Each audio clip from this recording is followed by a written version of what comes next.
Assalamu alaikum students. Today we are with now new unit as we have already studied light, reflection of light, refraction of light. Now we have to study another unit whose name is electricity. So in electricity, first we should be aware what is electricity.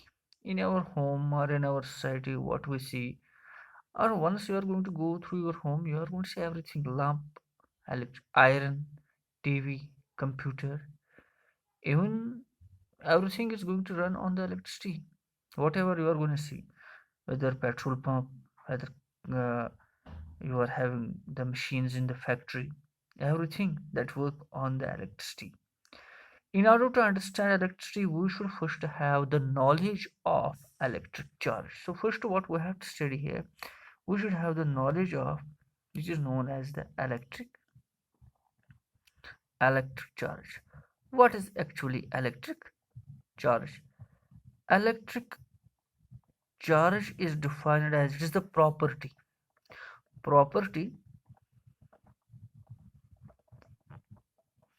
associated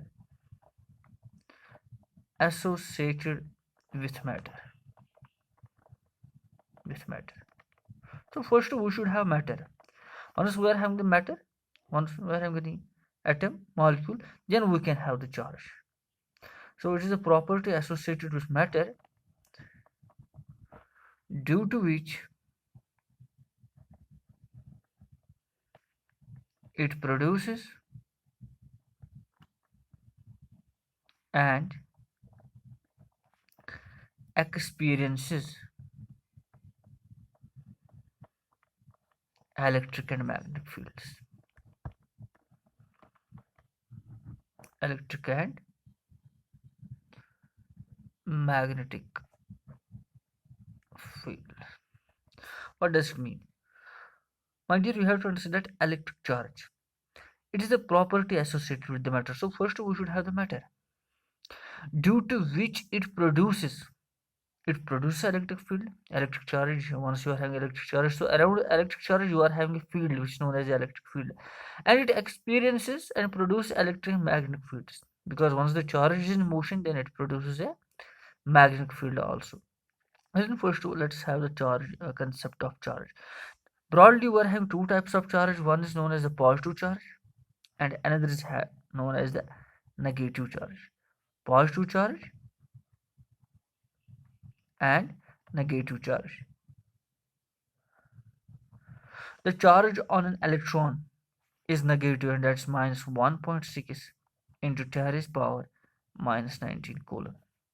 The charge on a proton is plus 1.6 into 10 raised power minus 19 coulomb. So you have to remember, although the magnitude of charge on proton proton and electron are same, but there is the negative charge for an electron, it has been assigned, and positive charge to a proton.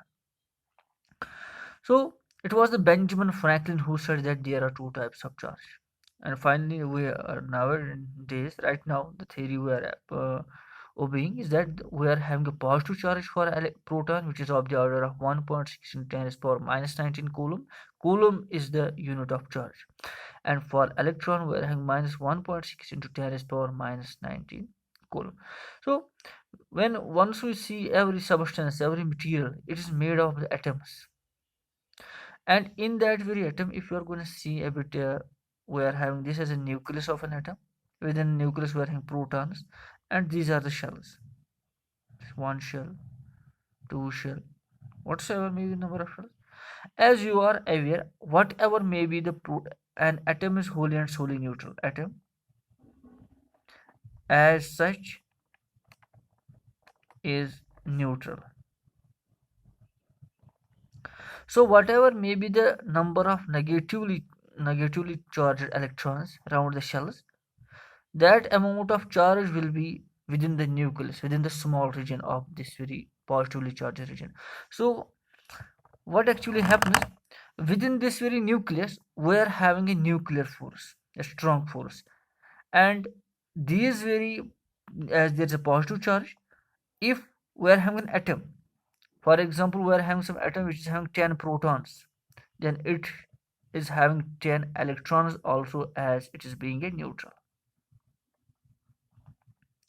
substance. But once the electrons are removed, one electron, two, three, four, or whatsoever, one is an electron is removed. Why only electron is removed? Because it is easy to remove electron as compared to proton. As the proton is within the nucleus, protons are bound by strongest force, that is the nuclear force. So we cannot remove a proton from the nucleus. Where what actually I am trying to make you understand, the electrification or charging of a substance, how a charge is developed on a substance. For example, we are having this very substance. Right now, if there are 10 protons and 10 electrons, so the net charge on this is zero. Net charge is zero. Net charge is zero. But once the one electron is removed, now there is excess of proton. So there will be an development of plus one charge. So if one electron is removed, there will be a charge of plus 1e. It will be having excess of one proton charge. If two electrons are removed, right now 10 electrons, 10 protons. For 10 electrons, we are having 10 into this very much charge. For 10 protons, we are having 10 into this very much charge. Once now one electron is removed, so it is having now excess of protons, so there will be excess of one proton charge. If two electrons are removed, so there will be excess of two proton charge. If three electrons are removed, there will be excess of three proton charge. So atom as a whole and solely it is neutral, as it's having the equal number of positive charge and equal number of negative charge. But once an electron is removed, now there might be within your mind's question, why electron is removed, why not the proton? I am saying for that very reason, the protons are within the nucleus, and within that very nucleus there is a strongest force which is called as a nuclear force. Nuclear force. It is very much difficult to take away the proton from the nucleus, but we can take the electron by providing a sufficient amount of energy. There is a force of electrostatic attraction between protons and electrons, so we can remove an electron is removed, but within the nucleus there is only the nuclear force as well as repulsion force, but there is the strongest force, nuclear force, which doesn't allow us to take away the proton. So that is why the electrons are removed. Or you can say by rubbing. You might have seen once you rub a comb with your hair, and then that very comb is going to attract the small pieces of straw. That is only because of the electrification. So I am saying how charge is developed. Charge is developed by, you can say, by rubbing. Once we rub a material, there is a sufficient amount of energy which is provided to that very material, and one among the two materials loses electron, one among the two material gains electron. The material which loses electron gets in positive charge. If we are having two materials, say material A and material B, a substance A and substance B, if this substance loses electron, it gains. If it gains, it is having a negative charge. Now if it loses, it is having a positive charge. It will get a positive charge, it will get a negative charge. So once it loses, so there will be no excess of positive charge. Once it gains, so there will be no more negative charge, more electrons as compared to the proton number. So that is how we are going to say how charge is developed on a substance by rubbing. So there are some properties of this very charge. So I will say some properties of electric charge. I will discuss a couple of them right now, but you have to remember, which is very much important, that the charge on a proton is plus 1.6 into 10 raised power minus 19 coulomb, and charge on an electron is minus 1.6 into 10 raised power minus 19 coulomb. So once you have to remember this, that this very much is the charge on electron as well as proton. And coulomb, coulomb, coulomb is unit of charge. Charge is measured in coulombs. So you have to remember it out. Now we are having some properties. What is the first property? If I will say properties, that like charges, like charges. like charges repel,